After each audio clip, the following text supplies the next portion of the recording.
overwhelmed by career stress? You're not alone. Mind Matters Pakistan hosting a webinar. Join us for an insightful webinar with Zarafshin Khalid, lecturer, Department of Psychology, Kinnaird College for Women. A clinical psychologist. We'll explore how career stress can impact mental health. Learn effective coping strategies and how to support others. Together, we can tackle the rising suicide risk among young adults. Don't miss this opportunity to gain valuable insights. Click the link to register and take the first step towards understanding. Or WhatsApp 0305 215 0099. Assalamu alaikum. I hope you all are doing well. Myself, Swaliha Tanveer, psychologist, speech and language pathologist, also co-founder of Mind Matters Pakistan. Welcome to all of you in today's webinar presented by Mind Matters Pakistan, collaboration with SPS Social Passion Society. The vision of Mind Matters Pakistan is to improve the lives of those living with mental illness and provide emotional wellness for individuals and families, as we strive to deliver services and support necessary to improve the quality of life for children, youth, and adults with mental illness and addictive disorders. Without wasting time, let's move towards the topic: understanding career stress and suicide risk among young adults, which is presented by Ms. Zarafshin Khalid, clinical psychologist and lecturer as well. A very warm welcome to you, ma'am. Over to you. At all. Okay. Global versus Pakistani statistics and trends. अब हम ज़रा stats के साथ इसको backup कर लेते हैं. तो अगर आप ग्लोबली हैं, सो 15 से 29 ईयर्स के जो हमारा एज ग्रुप है, उसमें suicide is the third leading cause of death. And this was reported by WHO. So मैं आपको इसका रेफरेंस भी दे रही हूँ. फिर 73% of all suicides, they were occurring in lower and middle income countries. And obviously we Pakistanis also, they come under the lower and middle income countries. उसके बाद जो आपकी absolute number of death है ना, वो बिल्कुल higher है, और कह लो कि बड़ा हायर है in the age group, younger age group, जो हमारा एडोलेसेंस का एज ग्रुप है. सो ग्लोबली अगर सुसाइड रेट्स कम भी हैं, तो इंडिविजुअली या जो ये पर्टिकुलर एज ग्रुप है ना, इसमें बहुत कॉमन है. ओके, पाकिस्तान में अगर मैं इसको आप स्पेसिफिकली बताऊं तो फोर्थ लीडिंग कॉज है आपका सुसाइड. तो इसका मतलब है कि इस पे बात करना बहुत ज़रूरी है, इसके बारे में एक डायलॉग करना बहुत ज़रूरी है. और ये एक्सप्रेस ट्रिब्यून से I read this, the fourth leading cause. And then 70% of suicides in Pakistan, they occur in the age group of 15 to 29. So imagine, it's more than 50%. And 2019 का अगर मैं आपको रेफरेंस कोट करूं, तो the news में ये publish हुआ था कि 19,331 deaths were due to suicide that were reported only in Pakistan. और उसमें से आपके पास 15,000 के गिर्द मेल्स थे और अराउंड अबाउट 5,000 फीमेल्स थे. This was a survey that was conducted in 2019. So teenage में जो है पाकिस्तानी यूथ जो है, उनको सबसे ज़्यादा वो मेंटल इश्यूज को फेस कर रहे हैं. अब मेंटल हेल्थ इश्यूज को फेस करने की वजह, या अगर वो कर रहे हैं, तो that can also lead to suicide, या at least they commit suicide. So 15% of Pakistani youth है. और मुझे लगता है बहुत सारे केसेस जो हैं वो, या बहुत सारी रिसर्चेस हैं, उसमें अंडर रिपोर्टिंग है स्टिग्मा की वजह से, या हमारे पास सिस्टमैटिक डेटा नहीं अवेलेबल, जिसकी वजह से जो नंबर्स हैं वो ये एक्चुअली कहीं ना कहीं नंबर्स जो है वो डेफिनेटली होंगे. तो आई एम श्योर इससे आपको अंदाजा हुआ होगा कि कितना कॉमन ये चीज़ है, और हम लोग सुसाइड पे बात नहीं करते. शायद आप लोगों में से बहुत सारे लोगों ने सुना हो कि अगर आप डायरेक्टली किसी से पूछेंगे कि क्या तुम्हें कुछ ऐसे ख्यालात तो नहीं आ रहे कि तुम्हें अपनी ज़िंदगी ख़त्म कर देनी चाहिए, तो वो उस सिचुएशन को ज़्यादा वर्स करता है.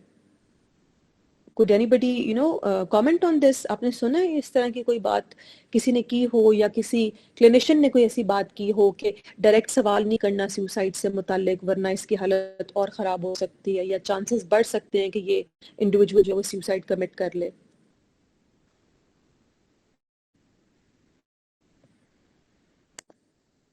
अच्छा, क्योंकि मुझे कमेंट्स जो है वो स्लाइड पे विजिबल नहीं है तो अगर आप अनम्यूट करके बोलना चाहें।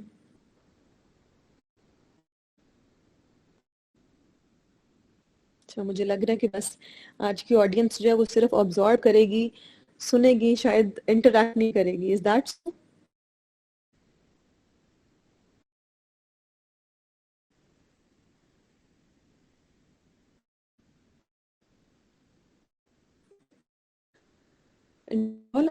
I had a couple of state situations में आपने reflect करके आपने actively participate करना था। मुझे अंदाजा नहीं था कि इतनी खामोश ऑडियंस होगी, तो इसलिए आगे जाके आप प्लीज थोड़ा एक्टिव अपने आप को, चंद चीजें जिस पे आपका मुझे इनपुट चाहिए होगा। अच्छा, talk about the landscape of career stress. तो भी आपकी transition university to the workplace, ये मुझे लगता है सिर्फ प्रैक्टिकल चेंज नहीं, ये एक साइकोलॉजिकल चेंज भी है, और बहुत इंपॉर्टेंट साइकोलॉजिकल चेंज है, मेजर आप कह सकते हैं, बिकॉज ये वाला शिफ्ट जो है ना, ये साइकोलॉजिकली डिमांडिंग भी है। अब क्यों? क्योंकि आपने एक स्ट्रक्चर्ड एकेडमिक लाइफ से आप एक अनसर्टन प्रोफेशनल एनवायरनमेंट में जा रहे होते हैं। मतलब एकेडेमिया जो आपका है या यूनिवर्सिटी लाइफ है, वहाँ पे बड़ा सेट करके आपको बहुत सारी चीज़ें सिस्टमेटिकली बताई जाती हैं। आपको पता होता है कौन सी चीज़ कहाँ से है, ये वाला डिपार्टमेंट इधर है, यहाँ से आपको ये चीज़ मिलेगी।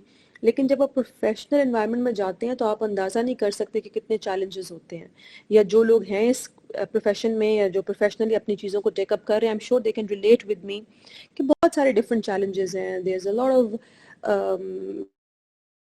there's a lot that you have to deal with, and also then juggling between your personal life ने अपने ऊपर खुद भी इम्पोज की होती है, और सोसाइटी की भी आप समझ लें कि एक्सपेक्टेशंस हैं जो आपने कॉन्स्टेंटली आप उनके साथ जगल कर रहे हैं। फिर आपका जो प्रेशर है to prove yourself, that is also too much. वो भी आप बहुत हद तक जो एक्सपीरियंस कर रहे होते हैं, आपको लग रहा होता है कि ओ माय गॉड, ये बहुत ज्यादा मेरे लिए। अब आपने करियर चॉइसेस जो हैं क्या नहीं है, बैलेंस करना है कि अच्छा जो आपने पढ़ा क्या उस तरह के करियर की जॉब मिली या नहीं मिली।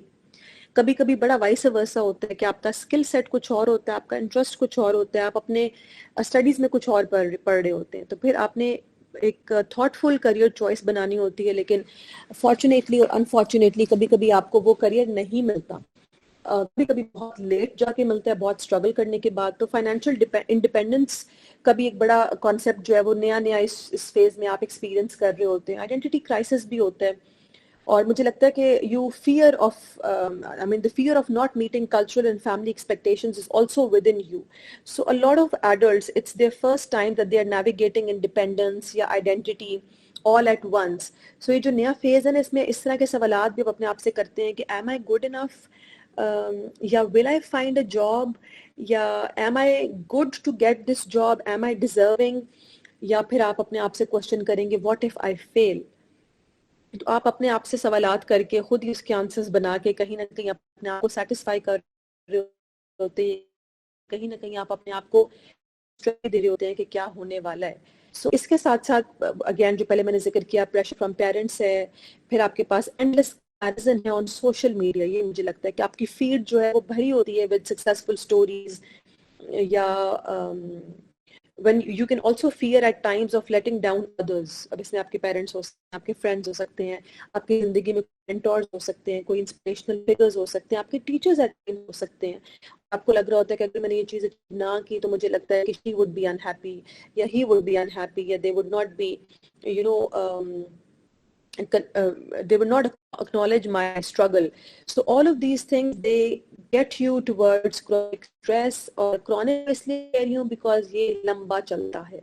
अगर आपका स्ट्रगलिंग फेज ज्यादा हो गया तो ये चीज लंबी चलेगी, और अल्टीमेटली आपका बर्नआउट होगा, आप कोलैप्स करेंगे, या जब आप कहते हैं कि आपका नर्वस ब्रेक डाउन हो गया, तो ये सारी चीजें ऑटोमेटिकली उन नेगेटिव कॉन्सिक्वेंसेस की तरफ आपको लेके जाएंगी। और अगर मैं बात करूं पाकिस्तानी कल्चर, तो यहाँ पे हमारे यहाँ success is tightly linked to family honour. I mean these pressures are so magnified कि फेलियर को हमारे यहाँ एक शेम समझा जाता है, लर्निंग स्टेप नहीं समझा जाता, लर्निंग एक्सपीरियंस नहीं समझा जाता। कहीं पे भी आप फेल हुए, आप किसी भी सिचुएशन में, किसी भी चीज़ में अगर आप नहीं अचीव कर पाए जो आपने अपने माइंड में सोचा हुआ था या जो लोग आपसे एक्सपेक्ट कर रहे थे, तो आपको लगता है कि ओ माय गॉड, ये क्या ब्लंडर हो गया, और आप एक सेल्फ गिल्ट में चले जाते हैं। So that's why many young adults, they silently keep on internalizing this pressure until it becomes too much for them.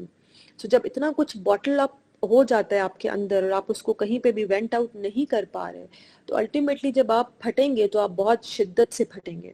आपकी बॉडी अगर आपको आपकी बॉडी की जो वो है वो जवाब दे जाएगी, तो फिर वो बर्न आउट की या नर्वस ब्रेकडाउन की सूरत में होगा। तो हमने अंडरस्टैंड करना है कि जो साइकोलॉजिकल ट्रांजिशन है, it should not be something that you should be fearful of, rather इसमें एम्पैथी होनी चाहिए, या सपोर्ट सिस्टम आपके इर्द गिर्द बेहतर से बेहतर होने चाहिए, या आपकी जो एक्सपेक्टेशंस हैं वो रियलिस्टिक होनी चाहिए, ना कि वो होनी चाहिए जो आपके लिए बिल्कुल भी अचीवेबल ना हो। ठीक, अगर हम कॉमन सोर्स की बात करें तो इसमें एकेडमिक और परफॉर्मेंस प्रेशर बहुत ज़्यादा है। आपकी कांस्टेंट ड्राइव है टू अचीव टॉप ग्रेड्स, और आपने एक परफेक्ट रिकॉर्ड जो है वो अपने मेंटेन करना है।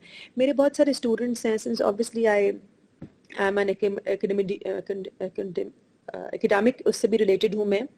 तो हमारे स्टूडेंट्स के जब ग्रेड्स नहीं आते या मार्क्स कम आते हैं, तो इतना वो स्ट्रेस्ड आउट होते हैं, और वो कॉन्स्टेंटली आपसे कह रहे होते हैं कि मैम प्लीज़ पेपर रिव्यू करें या मार्क्स को कहीं से कहीं एडजस्ट करें, क्योंकि the impression that they give us is कि मैम वी आर कीड अप ऑफ थिंकिंग अबाउट कि मार्क्स कम क्यों आए। तो जो परफेक्ट रिकॉर्ड वाली मैंने बात की ना, वो बिल्कुल चाह रहे होते हैं कि एकदम जो अपने माइंड में सोचा हुआ है और ये इस तरह से मार्क्स कैलकुलेट करके ए ग्रेड बनेगा, तो वो उसी चीज़ पे बहुत स्ट्रिंजेंट होते हैं। फिर आपके पास लिमिटेड जॉब अपॉर्चुनिटीज़ हैं, जिसकी वजह से एक अनसर्टेनिटी और सेल्फ डाउट जो है वो आपके अंदर डेवलप हो जाता है। अंडर एम्प्लॉयमेंट भी बहुत ज़्यादा है, कल्चरल कंपैरिजंस हैं सोशल मीडिया की वजह से। आप अपने पीयर्स को देखते हैं, उनकी सक्सेस ऑनलाइन आपको वो दिखा रहे होते हैं, लोग पब्लिश कर रहे होते हैं, चीज़ें पोस्ट कर रहे होते हैं, रील्स बना रहे होते हैं, तो आपको फिर उससे एंग्जाइटी होती है। फिर आप अपनी एबिलिटीज़ को डाउट कर रहे होते हो, इवन अगर आप क्वालिफाइड हैं या सक्सेसफुल हैं एक सर्टन वे में, लेकिन लोग आपको सक्सेसफुल नहीं समझते। लोगों को लगता है कि नहीं, अगर इस अंदाज से आप करोगे तो ही आप हाई अचीवर होगे, ये जो आप कर रहे हो ये चीज़ जो है ये इतनी सफिशेंट नहीं है। फिर कलेक्टिविस्टिक सोसाइटीज़ में सक्सेस जो है वो आपकी सेल्फ वर्थ को डिफाइन करती है, जबकि मुझे लगता है कि ऐसा नहीं होना चाहिए।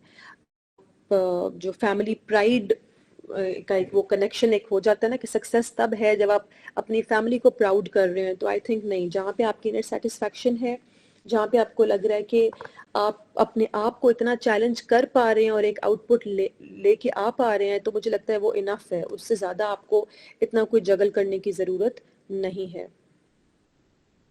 Okay, the psychology behind career stress.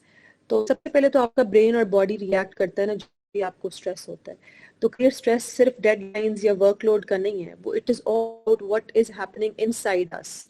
तो when you are feeling a constant pressure of fear of failure, तो आपका ब्रेन एक्टिवेट होता है और आपका स्ट्रेस रिस्पॉन्स जो है वो जनरेट हो रहा है, और यही आपको प्रोटेक्ट करेगा फ्रॉम डेंजर। यानी कि आई एम श्योर आपको पता होगा, एमिगडाला हमारा ब्रेन का एक पार्ट है और वो फियर सेंटर उसे कहते हैं।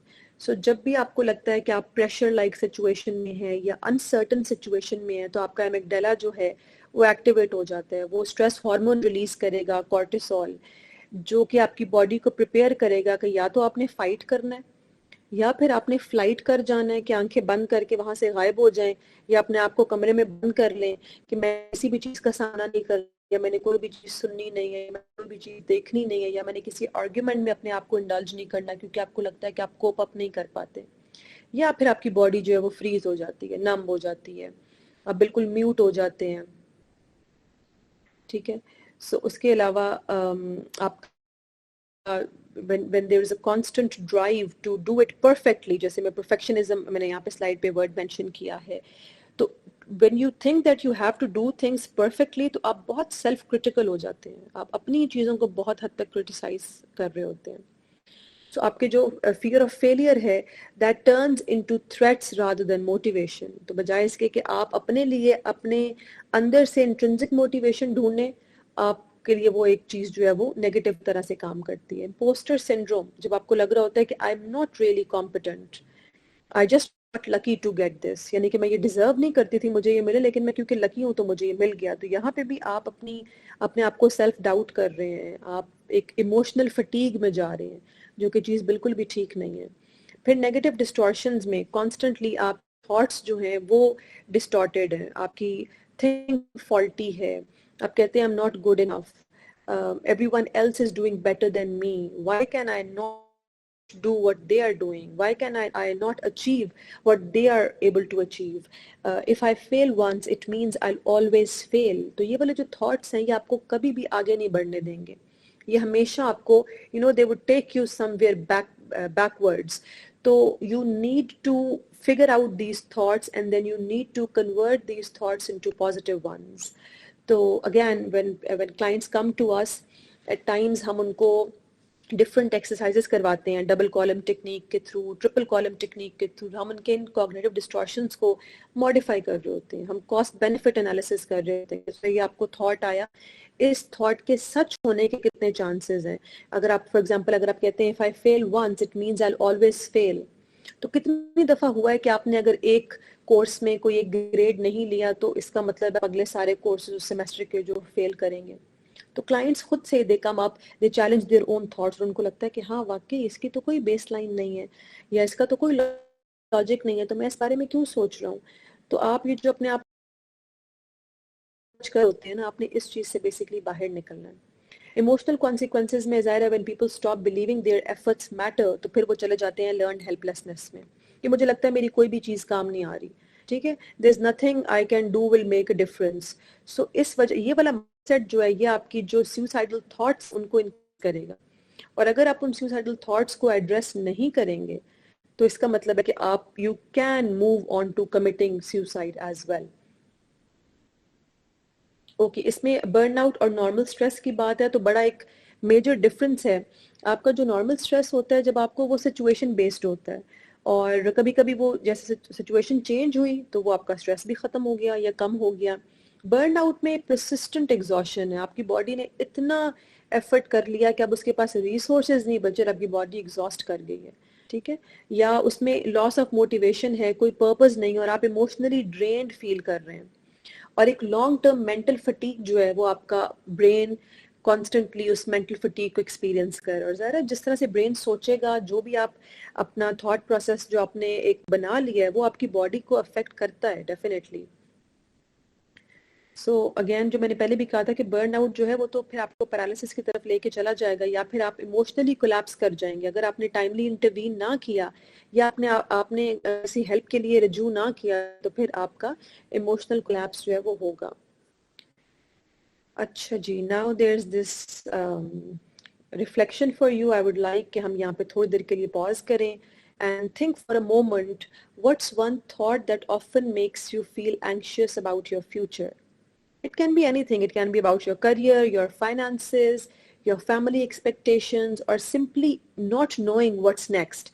कभी कभी आप इतने कंफ्यूज होते हैं कि आपको पता नहीं होता कि यार आगे आने वाले टाइम में क्या होने लगा है मेरे साथ, ठीक है। सो मे बी आप इन चीज़ों की उस पर सोच के अगर मुझे चैट बॉक्स में लिख के दें तो हम उस पर बात कर सकते हैं।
अच्छा, हरीम हरीम कह रही है रिफ्लेक्टिंग, ये मुझे समझ नहीं आया, what are you trying to से?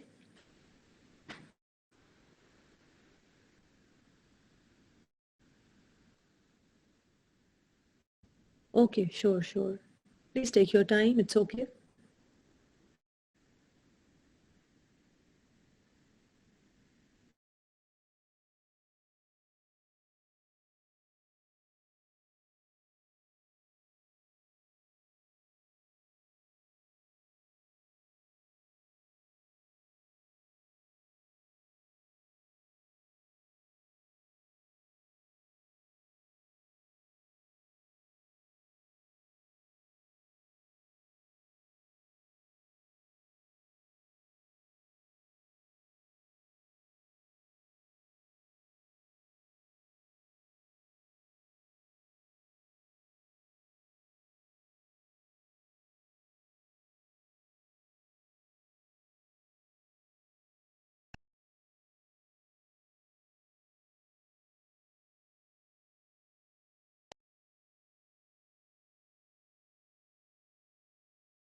Dear participants, I'm waiting for your responses. Please write them in the chat box.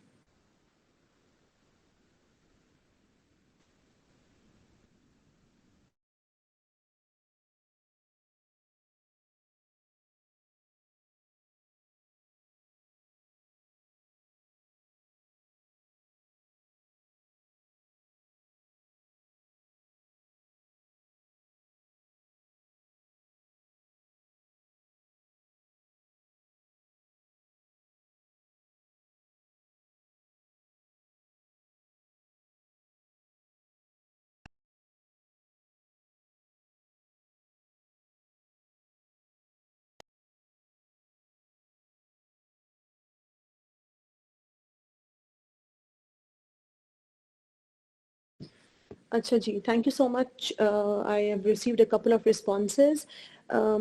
What's one thought that can often make you feel anxious about your future? आपने कहा the thought of getting the opportunity of not utilizing it or not giving my 100%. बिल्कुल ठीक.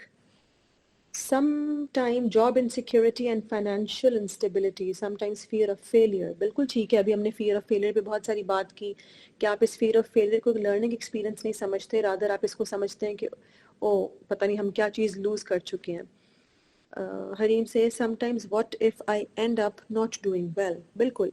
अब आप ये अंदाज़ा करें कि ये जो आपका thought है ये एक तरह से cognitive distortion ही है, जिसको अगर हम इस थॉट को चैलेंज करेंगे, and there are so many techniques that we can do with the clients or with normal individuals as well, because obviously एक तो आपके पास थेरेपी लेने कोई क्लाइंट आएगा ना जिसको कोई डायग्नोसिस उसका होगा या कोई उसकी मेंटल हेल्थ कंडीशन ऐसी होगी. नॉर्मल लोग भी आप जैसे और मेरे जैसे लोग भी बिल्कुल जो नॉर्मल हैं, जो अपना रूटीन का काम प्रॉपरली कर रहे हैं, जो बिल्कुल अपना सब चीज़ें वो एक टाइमली कर रहे हैं, लेकिन उनको भी बहुत सारी दफ़ा काउंसलिंग की ज़रूरत होती है. At times they feel so stressed or so preoccupied with their daily routines, या वो इतनी monotonous एक उनकी routine हो जाती है कि उनको भी feel होता है कि हमें भी therapy की ज़रूरत है, and we need somebody who can sit with us, who can listen to us.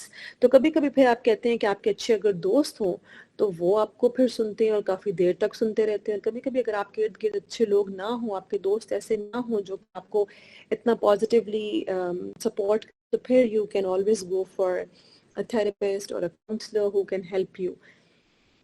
कि miss Walia says for me it's about career, इतनी सारी fields हैं, also interest भी है, but the question is specialization किस में करूँ, like clinical speech and language. बिल्कुल absolutely ये वाले stage पे बहुत आपको प्रॉब्लम होता है कि आपने किस चीज को फर्दर लेके चलना है, और फिर आप बहुत सारी चीजों को कह लो कि कंसिडर भी कर रहे होते हैं कि अच्छा अगर मैंने इस चीज में 2 साल या 2.5 साल या 3 साल हाई कर ली, स्पेशलाइजेशन कर ली, तो क्या फर्दर मुझे इसमें इतनी जबरदस्त जॉब मिलेगी कि मेरे फाइनेंसेस भी कवर हो जाएं या मेरी सेटिस्फैक्शन लेवल भी मैं अचीव कर सकूं कि हाँ यार मैंने 2 साल मेहनत जो की या जो मैंने खुद स्पेंड किया उस डिग्री के एक्सपेंसेस पे, क्या उतने मुझे पे बैक हो भी रहे हैं कि नहीं हो रहे. ठीक है, तो आपने बहुत सारी चीजों का वो एनालाइज करना पड़ता है, like focusing on negative and ignoring positive aspects. अच्छा, सो जब आप नेगेटिव एस्पेक्ट्स पे फोकस करती हैं आमिना, तो आप एंक्शियस होती हैं ज्यादा. तो अगर आपको रियलाइजेशन है इस चीज की कि आप नेगेटिव एस्पेक्ट को फोकस कर रही हैं और पॉजिटिव को आप इग्नोर कर रही हैं, तो why aren't you trying to divert yourself and focus on the positive aspects of any situation? If you can please have a dialogue with me, if you're comfortable. So maybe we can get into this, or we can find a solution to this.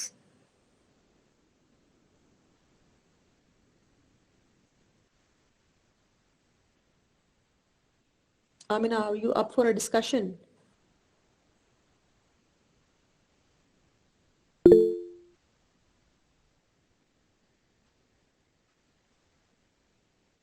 Okay okay ठीक है, no problem आमना.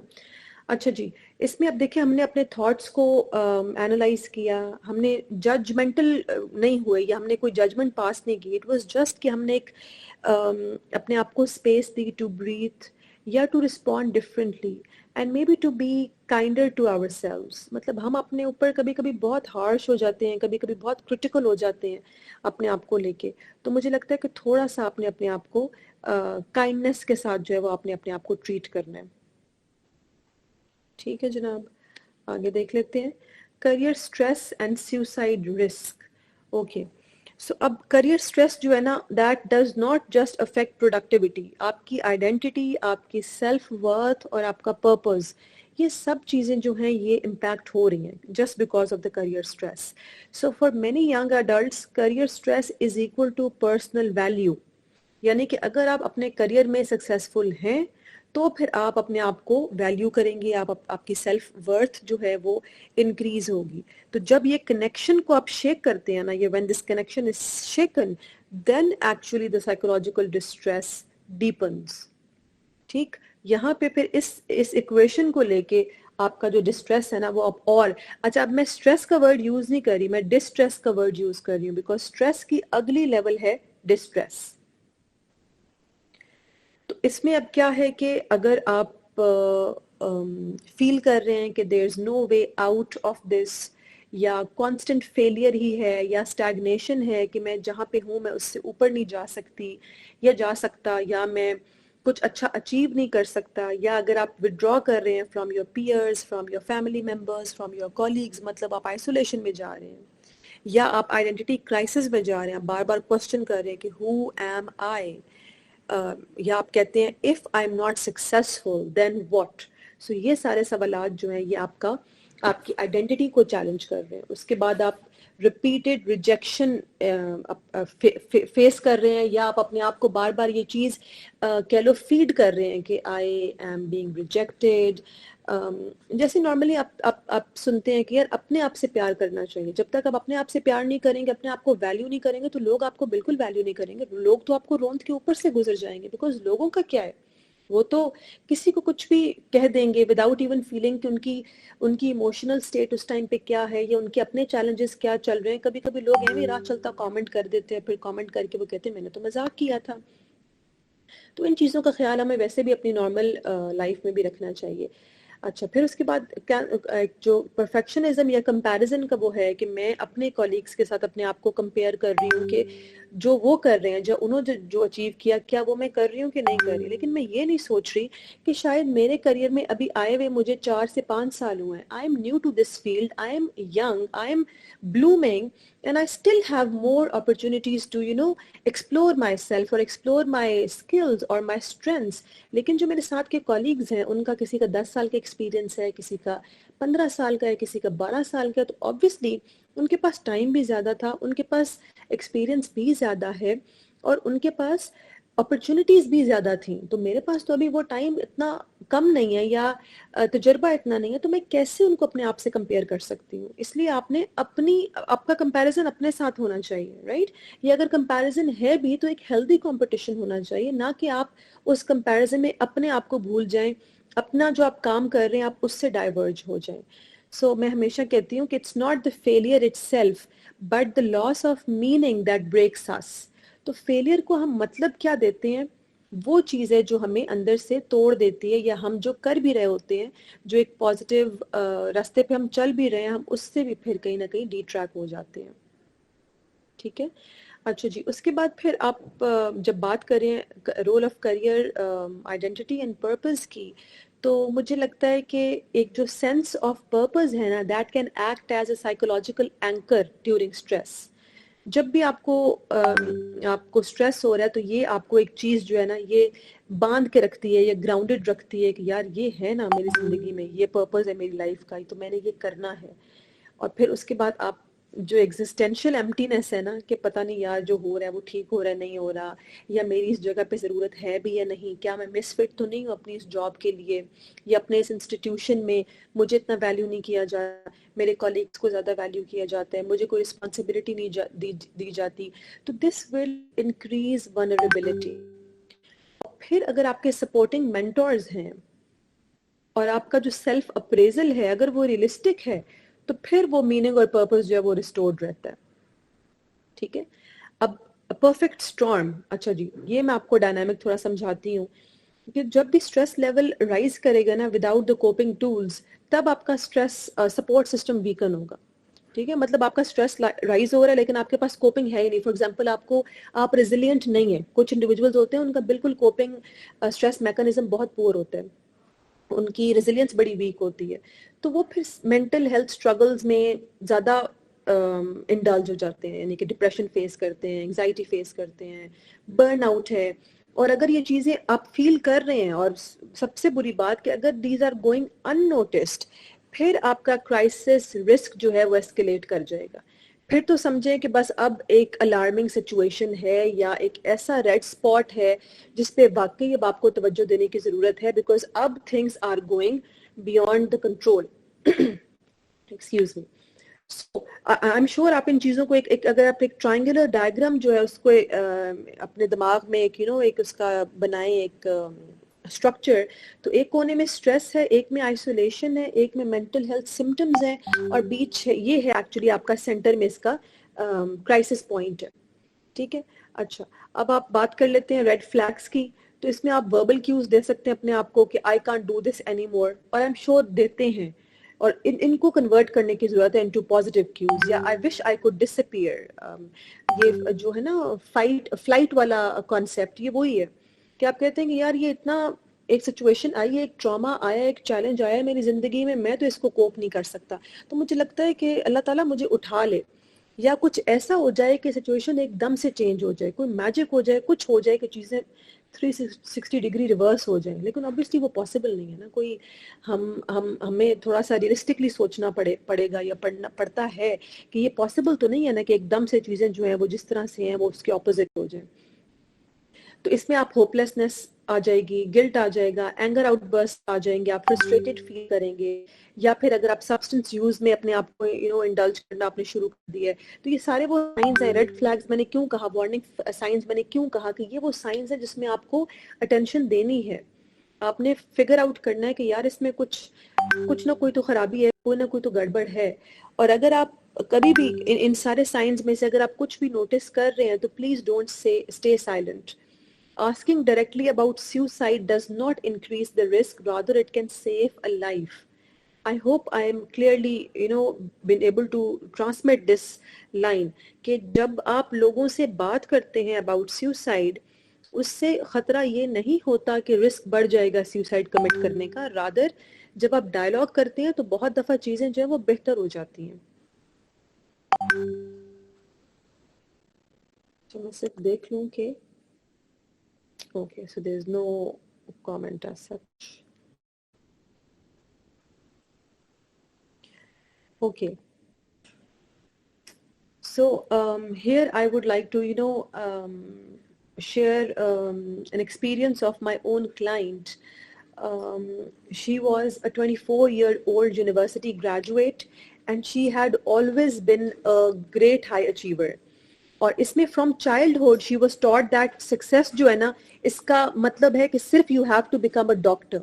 यानी कि उसके parents ने उसके अंदर ये बात इतनी वो डाल दी थी कि सक्सेस का मतलब है कि तुम डॉक्टर बनोगी, उससे कम तो कुछ चीज भी वो एक्सपेक्ट नहीं कर रहे थे।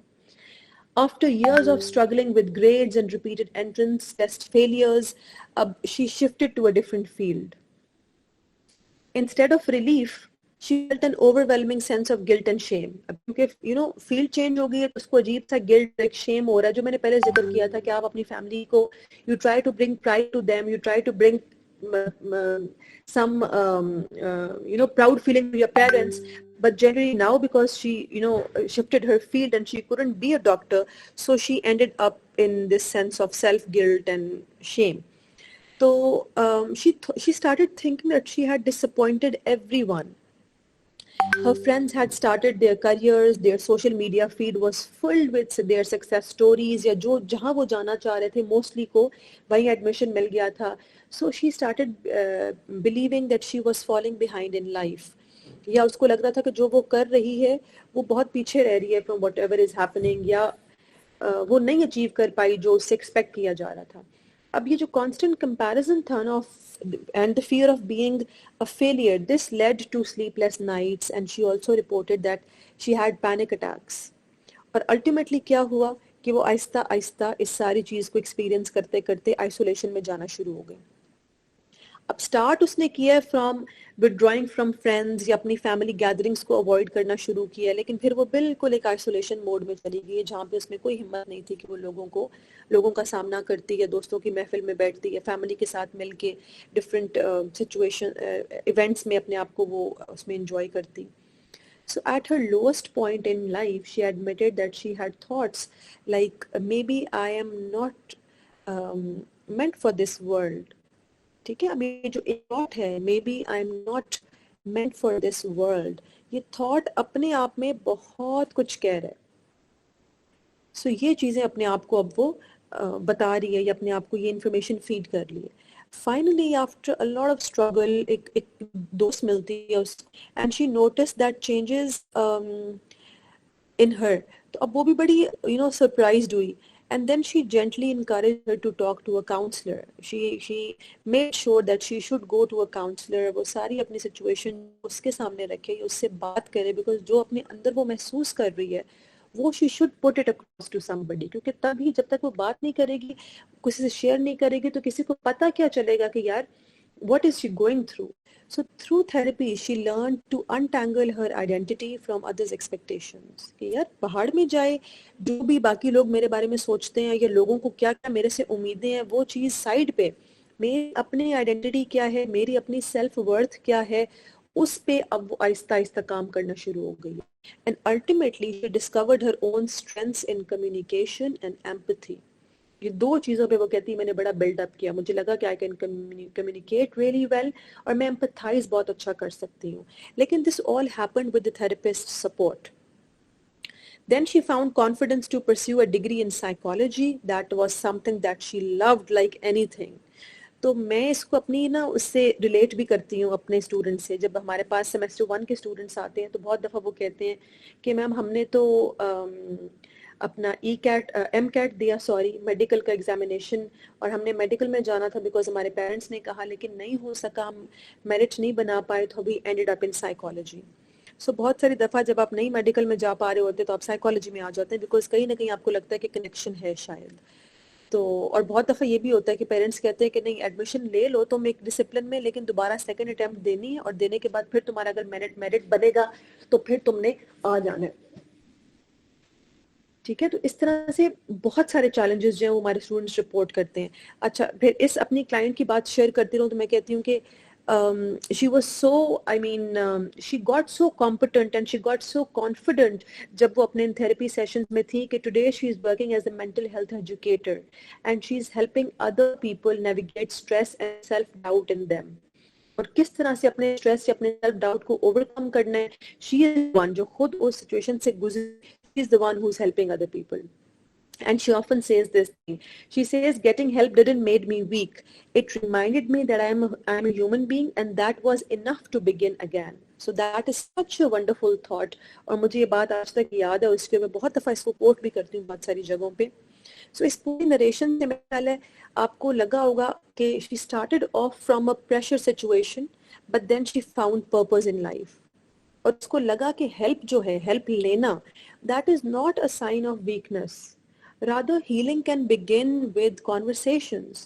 So when you start discussing with people and discussing your problems with the right people, not with everyone, because when you discuss this with everyone, people think that you are weak inside, or at times they will make fun of you. या आपकी बात चार और लोगों में करेंगे कि यार पता है फलानी ने ये बात मेरे से की तो वो तो इस तरह की सिचुएशन से गुजर रही है, and they would laugh at you, they would make fun of you. But when you surround yourself with good people और विद द पीपल जिनसे एक्चुअली आपको बात करके ये महसूस हो कि यार ये मेरा बुरा नहीं सोच रहे, ये मुझे कहीं अच्छी रास्ते पे लेके जा रहे हैं, तो मुझे लगता है उस तरह के लोग जो है ना वो बड़े इंपॉर्टेंट होते हैं आपकी लाइफ में भी.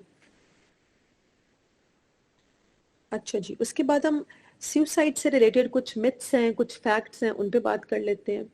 सो अक्सर आपने सुना होगा कि मिथ्स, बहुत सारे लोग जेन्युइनली जो मिथ्स हैं उनको बहुत सारे लोग फैक्ट्स भी समझते हैं और वो उस पर बिलीव कर लेते हैं. और वो जब आप उस पर बिलीव करते हो फिर वो आपको प्रिवेंट करता है कि आपने, there is no need to seek any help, right? So the truth is that people who talk about suicide are often reaching out for support. And contrary to what's often assumed, talking about suicide does not plant the idea. Rather, I say it actually creates safety and connection.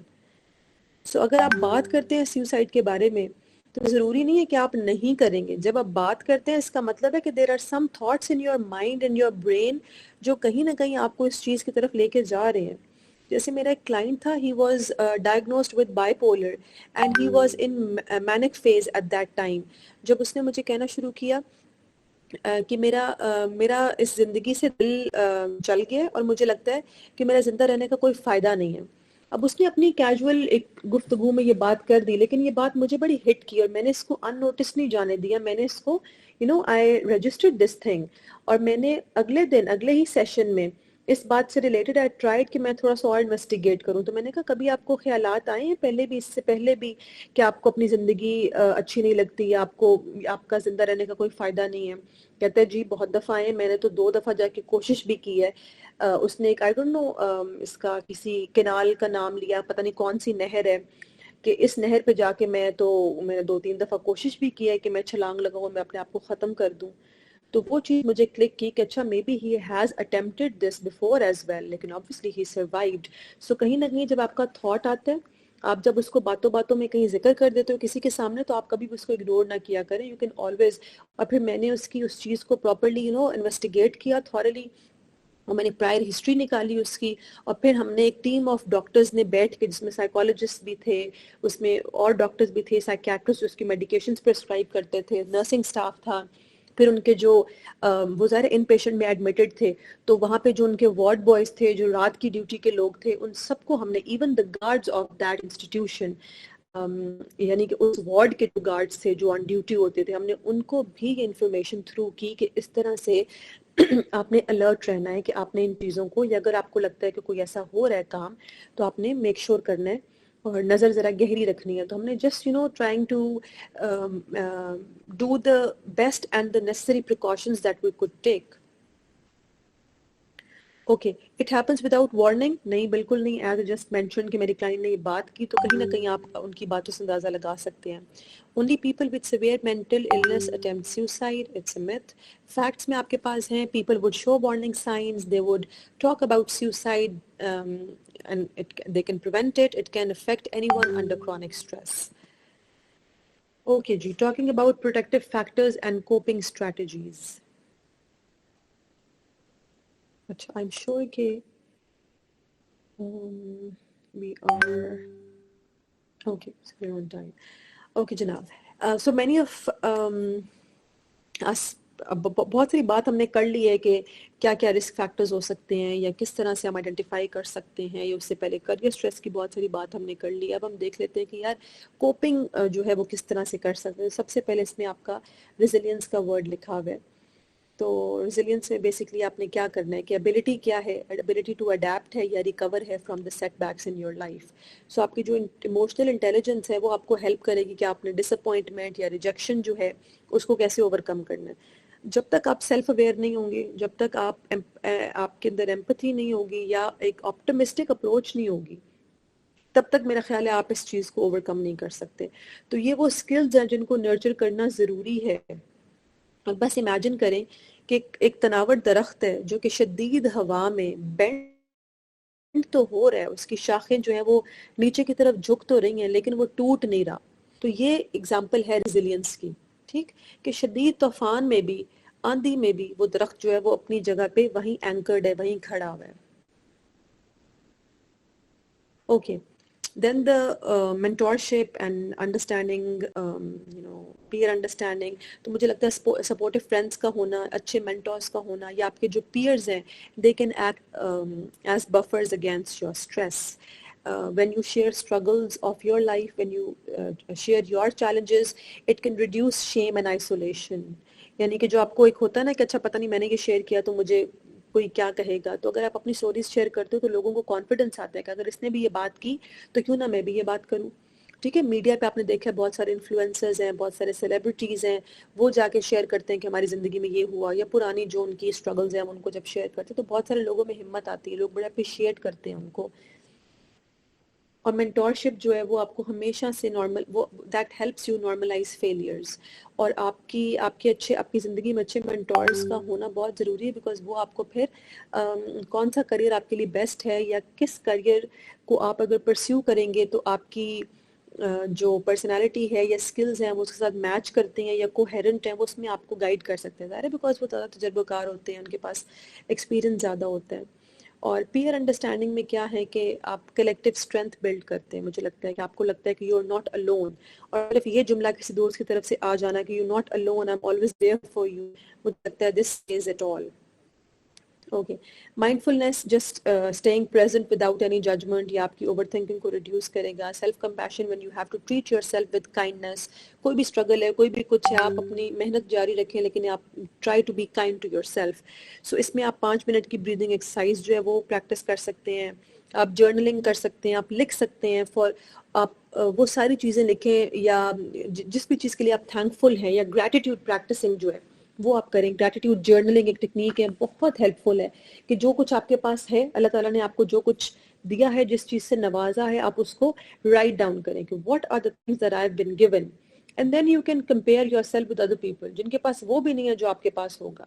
सो आप उससे बेहतर की तलाश में, तो obviously इंसान struggle करता ही करता है, लेकिन उस चीज़ को लेके वो स्ट्रेस नहीं फील होगा या उसको इन्फीरियोरिटी कॉम्प्लेक्स नहीं होगा, बल्कि वो ये देख पाएगा कि जो मेरे पास है क्या वो मेरे इर्द गिर्द लोगों के पास है कि नहीं है।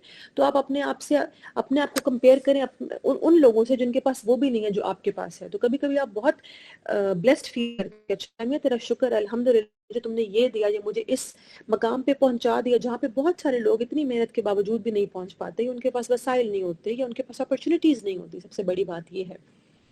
और आप अपने आप को पॉजिटिव अफर्मेशंस दें, अपने माइंड को ये फीड करें, I am doing my best with what I have. So जब आप अपना बेस्ट कर रहे होते हैं अपने रिसोर्सेज में रहते हुए, तो अल्लाह ताला आपको बेहतर से बेहतर नवाजता है। ये मैं अपना भी एक्सपीरियंस आपको जो है वो बताऊंगी। अच्छा जी, उसके बाद रीफ्रेमिंग फेलियर, आप अपना माइंडसेट जो है उसको ज़्यादा पॉजिटिव ग्रोथ की तरफ लेके जाना है। सो आपने जो फेलियर है उसको आपने एज ए फीडबैक लेना है, एज ए लर्निंग एक्सपीरियंस लेना है। You can see challenges as opportunities for development। challenges को challenges की तरह या setbacks की तरह ना लें। आप देखें कि ये एक opportunity है कि मैं next time इससे बेहतर काम करके और बेहतर चीज़ करके अपने आप को बेहतर की तरफ लेके जा सकती हूँ। फिर अपने अंदर जो है रियलिस्टिक एक्सपेक्टेशंस जो है ना वो अपने आप को रिमाइंड करवाएं। आप अपने आप को बताएं कि सक्सेस जो है वो एक जर्नी है, वो कंपैरिजन नहीं है कि उसको ये नहीं मिला, उसको ये मिल गया, मुझे ये नहीं मिला, उसको वो मिल गया। तो इन चीज़ों से बाहर आने की जरूरत है। फिर लास्ट इस पे पॉइंट है seeking peers। Therapy, counselling, career guidance, ये सारे प्रोएक्टिव स्टेप्स हैं. They are not signs of weaknesses. कहीं पे भी आप अगर थेरेपी के लिए जा रहे हैं, किसी काउंसलिंग सेशन के लिए जा रहे हैं, तो प्लीज़ मत घबराया करें. बहुत सारे स्टूडेंट्स मुझे आके बोलते हैं, मैम मेरा ये कंसर्न है, मुझे अच्छा साइकोलॉजिस्ट थेरेपिस्ट रिकमेंड करें, लेकिन please keep this thing to yourself. आपने किसी को बताना नहीं है, बिकॉज हम अपने पेरेंट्स को बता के नहीं आए, या हम पेरेंट्स को डिस्क्लोज नहीं करना चाहते कि वी गो फॉर हेल्प और we go for therapy sessions. So why? Because मुझे लगता है कि हमारे यहाँ एक्सेप्टेंस नहीं है इस चीज़ की. जब एक्सेप्टेंस होगी और वो स्टार्ट होगा, आप डिफरेंस आएगा आपके और मेरे से. तो जब हम इस चीज़ को कॉमन करेंगे, इस पर बात करना, किसी भी स्टिग्मा के बगैर बात करना शुरू करेंगे तो मुझे लगता है कि ये सारे चैलेंजेस जो ऑटोमेटिकली ये सब साइड हो जाएंगे. Okay. Warning signs that you have to watch for. Agar you are pulling away from your colleagues, your friends, if you are avoiding any social contact, or if you are avoiding any social activity that you used to enjoy previously, इसका मतलब है कि आप withdrawal और isolation की तरफ जा रहे हैं. अगर आप constantly you are in a state of despair और आप कह रहे हैं there's no way out, nothing will change ever, तो ये जुमले ऐसे हैं जिनको आपने अंडरस्टैंड करना है, नोटिस करना है. या अगर आपके मूड स्विंग्स हैं और इतने नोटिसेबल मूड स्विंग्स हैं कि आप इरिटेट हो रहे हैं, या आप कहीं सैडनेस में जा रहे हैं, या गिल्ट फील कर रहे हैं आप बहुत ज़्यादा, ये पॉइंट्स पे आपने ज़रा जिल रहे हैं. और आप एट टाइम्स आप समझते हैं कि यार कोई भी चीज़ है वो बहुत बर्डन है, या आप कहते हैं कि I am just making things harder for everyone, तो मुझे लगता है कि मुझे यहाँ से चले जाना चाहिए, या अपनी जगह बदल लेनी चाहिए, या आप कंट्री चेंज कर लेनी चाहिए, या you think that everyone would be better of without me, कि मैं अगर मेरी वजह से सारे मसाइल हैं, मैं अगर नहीं होऊंगा तो ये मसले हल हो जाएंगे, तो मैं ही जड़ हूँ इन सारी प्रॉब्लम्स की, तो मुझे अपने आप को ख़त्म कर लेना चाहिए, या मुझे यहाँ से चले जाना चाहिए. तो ये आपका अलार्मिंग साइंस हो सकते हैं. फिर आपकी स्लीप जो है वो बहुत ऑल्टर हो सकती है. एपेटाइट आपकी बहुत, या टू मच आप खाएंगे, या too little you are consuming. And then if there's a sudden drop in the work, आपकी academic performance बहुत तेज़ी से और उसमें बड़ी abruptic changes हैं, या अगर आप अपनी पर्सनल अपीयरेंस को नेग्लेक्ट कर रहे हैं, आप रिस्पॉन्सिबिलिटी अपनी जो है उस तरह से नहीं निभा पा रहे जैसे आप पहले निभाते थे, तो इट इज़ वेरी अलार्मिंग. अच्छा, giving away possessions or saying goodbye. So unusual acts of giving away any meaningful item that you have. जैसे बहुत सारे लोग अपने जो उनको बेस्ट चीज़ें लगती हैं अपनी लाइफ में, जो भी कुछ अच्छी चीज़ें जब आप गैदर करते हैं, बड़े एक्सपेंसिव आइटम्स आप गैदर करते हैं, वो आप लोगों को देना शुरू कर दें, या आप सिंपल फाइनल स्टेटमेंट्स जो हैं वो देना शुरू कर दें. तो ये मुझे लगता है कि ये सारे वो साइंस हैं जिनके लिए you have to look out for, and then you have to make sure that this person is being helped out. Okay, we're almost coming towards the end of our presentation. Role of institutions and society as a whole. Why is it important? How do you think कि आपकी जो institutions हैं, organizations हैं, जहाँ पे आप job करते हैं, आपकी वर्क प्लेसेस हैं, उनका होता है किस चीज़ को सब करें, स्ट्रेस लेवल्स को कम करें, या ये जो सुसाइड पर हमने इतनी बात की, इस चीज़ को ओवरकम करें. तो करियर स्ट्रेस कभी भी आइसोलेशन में नहीं होता, हमेशा इट्स शेप्ड बाय सिस्टम्स. तो आपने सपोर्टिव पॉलिसीज़ बनानी है ताकि आप बर्नआउट अपने एम्प्लॉयज़ का कम कर सकें. इंस्टीट्यूशंस जब प्रायोरिटाइज करेंगे मेंटल हेल्थ को, तो they would normalise seeking help. आप अपने ऑर्गेनाइजेशंस में ही डिफरेंट काउंसलर्स को जॉब्स दें, एक प्रॉपर काउंसलिंग सेटअप बनाएं जहाँ पे आपके एम्प्लॉयज़ जाके they can talk about it. बहुत सारी working females हैं जो कि mothers भी हैं, they are juggling between two different roles. They have to maintain a very good career, and then they also have to satisfy their family. और because बहुत सारी ख़वातीन को सिर्फ इसलिए अलाउ किया जाता है जॉब करना कि घर की कोई जिम्मेदारी जो है वो ऊपर नीचे नहीं होगी, या उस पर कॉम्प्रोमाइज़ नहीं होगा, तो फिर ख़वातीन बहुत जगल कर रही होती हैं. आप अपनी यूनिवर्सिटीज़ में सेफ स्पेसेस बनाएं जहाँ पे where you can at least be and think it's okay to not be okay. So ऐसी कुछ होना चाहिए सेटअप जहाँ पे आप जाके ये सोच सकें और अपना थोड़ा टाइम आप स्पेंड कर सकें. फिर आप रीजनेबल वर्कलोड दें इंडिविजुअल्स को, डेडलाइंस फेयर होनी चाहिए, बहुत स्ट्रिंजेंट डेडलाइंस ना हो, रेस्ट ब्रेक्स प्रॉपर होनी चाहिए. अपने स्टूडेंट्स या एम्प्लॉयज़ को ट्रेन करें कि वो रिकग्नाइज कर सकें स्ट्रेस या डिस्ट्रेस के सिम्टम्स अपने अंदर. सुपरवाइजर्स या मेंटर्स जो हैं, they can play a very key role in this. Regular check-ins, they can do this with their employees, or the teachers can do this with their students. So you try to integrate emotional well-being into orientation or in the HR programs. मेरा ख्याल है human resource वालों को इस पे सोचना चाहिए कि किस तरह से they can improvise this. Then they can conduct awareness workshops on coping skills and stress management. I think that is very very important. फिर आप फैकल्टी मेंबर्स को या मैनेजर्स को या सुपरवाइजर्स को ट्रेन कर सकते हैं कि वो आपको प्रॉपरली रेफर कर सके अगर उनको लगे कि अप्रोप्रिएट हेल्प की ज़रूरत है. So we can teach people how to achieve, but we don't teach them how to recover. And I think this should be changed. कहीं पे भी आप किसी भी ऑर्गेनाइजेशन में हैं तो आपने ये चीज़ जो है, आप ये तो सिखाते हैं कि स्ट्रगल करो और हमने ये वाला बेंचमार्क अचीव करना है, या ये वाला जो प्रोजेक्ट है ये मिलना चाहिए, ये डील हमें मिलनी चाहिए, डील लॉक होनी चाहिए. लेकिन अगर ये सारी चीज़ों को आप अचीव करना चाह रहे हैं तो उसमें जो मेंटल एक स्ट्रेस आप लेते हैं या उस चीज़ को उससे निकलना कैसे, इसके भी कोई अरेंजमेंट्स होने चाहिए. Replace silence with dialogue. I mean, listening can help save lives, and I think that is why this profession is also given very a lot of importance. Counselors के या therapists के या psychologists के. So you can encourage non-judgmental conversations about failure. Judgment का word जैसे मैंने पहले कहा, तो ये चीज़ों को avoid करें. आप ऐसे जिसमें बहुत सारे लीडर्स होते हैं वो शेयर करते हैं अपने पर्सनल एक्सपीरियंसेस, जिसमें अपनी वो स्ट्रगल या अपने चैलेंजेस वो शेयर करते हैं, तो फिर लोगों को बहुत सारी मोटिवेशन मिलती है कि अच्छा यार, अगर ये बंदा जिसको हम फॉलो कर रहे हैं, जो हमारे लिए रोल मॉडल है, अगर उसकी ज़िंदगी में इतने उतार चढ़ाव आए और वो फिर भी इस लेवल पे पहुंच गया है, तो इसका मतलब है कि हम भी उतनी स्ट्रगल करके या उन चीज़ों से अप्स एंड डाउन से गुजर के we can also achieve a certain point. Then there's mentoring and counseling support, where you can, promote career guidance to help align passion and skills. And then you can also do regular mental health screenings in academic and corporate settings, ताकि पता चले कि आपके सारे employees जो हैं वो are they somewhere okay और नॉट. फिर मीडिया का रोल इसमें आ गया, जो कि बहुत इंपॉर्टेंट है, because media's role in shaping success and failure is of utmost importance. I would say कि मीडिया जो है, it often glorifies overwork या सक्सेस एट ऑल कॉस्ट्स. मेरा ख्याल है मीडिया इस चीज़ को ज़्यादा प्रमोट करता है, जबकि एक बैलेंस प्रमोट करना चाहिए.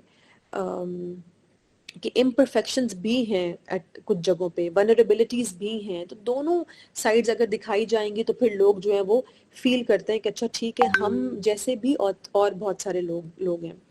तो media should encourage realistic portrayals of youth challenges and recovery. So I think media has the power to either glorify burnout or can normalize balance. दोनों चीज़ों को साथ लेके चलने की ज़रूरत है. अब जब इंस्टीट्यूशंस केयर करते हैं ना अपने एम्प्लॉयज़ के बारे में, तो फिर इंडिविजुअल्स जो उन इंस्टीट्यूशंस में हैं, they would thrive, and this is how lives can be truly saved. So institutions की बहुत ज़्यादा रिस्पॉन्सिबिलिटी है कि वो किस तरह से क्या काम अपने एम्प्लॉयज़ से ले रहे हैं. Okay, Ji, we're also stopping here for a couple of minutes. And if you could change one thing about how we view success, what would it be? आप 1 मिनट ले लें प्लीज़, और फिर इसको चैट बॉक्स में लिखें कि अगर आप एक चीज़ सक्सेस के बारे में चेंज करना चाहेंगे, I mean how you view success, if you want to change, तो what would it B?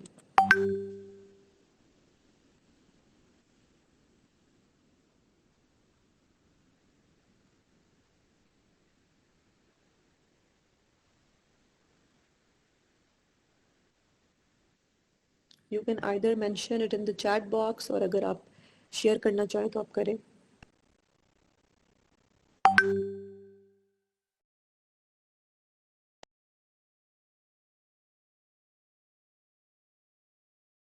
Well done, Ehtishan Sabah Khan. See it as an opportunity to learn rather than view it in terms of achievement or grades. That's an excellent and a very powerful thought.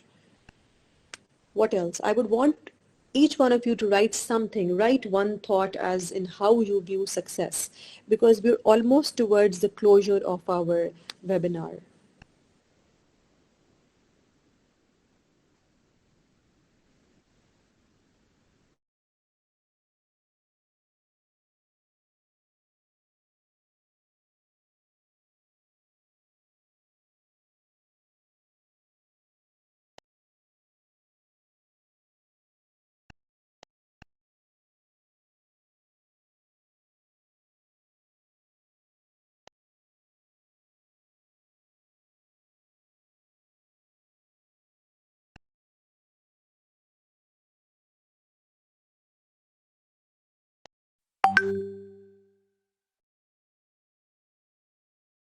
जी, अगर एक दो responses और आ जाएं तो I would really appreciate that.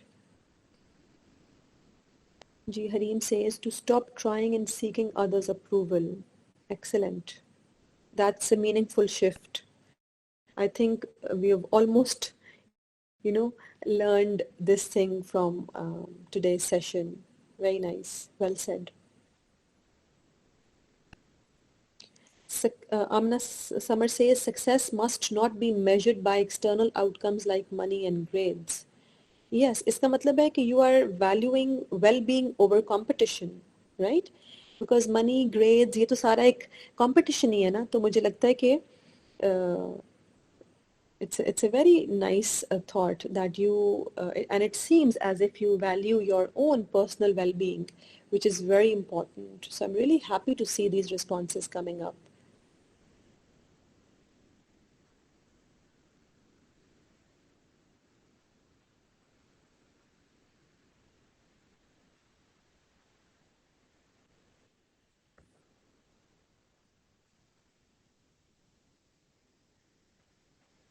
Anyone else?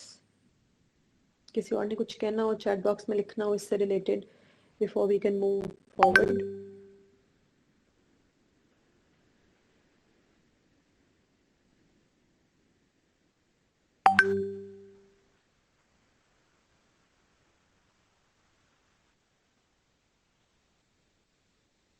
Money can not buy success, progress पे focus करना होगा, बिल्कुल ज़बरदस्त. ओके जी, लेट्स मूव ऑन.